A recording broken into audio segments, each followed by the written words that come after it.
чындыктычы. Сиз мына алып барганда туура эмес алып барып атасыз.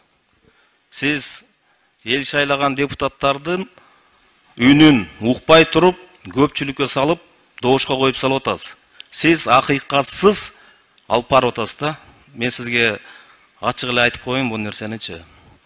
Анан бул жерде буга чейин дагы мындай жең ичинде сүйлөшүү болуп, көп нерсени өзүңүздөр бекитип алып, азыр дагы ошо депутаттардын үнүн укпай, добушка коюп салып атасыз.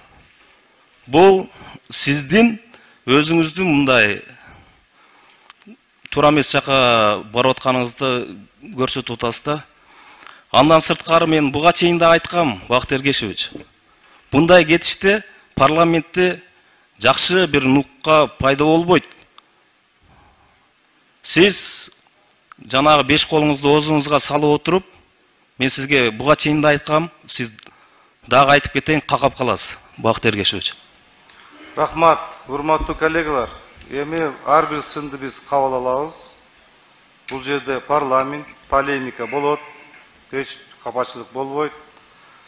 Андан кийин какайбызбы, какабайбызбы, аны сиз билбейсиз, өзүңүз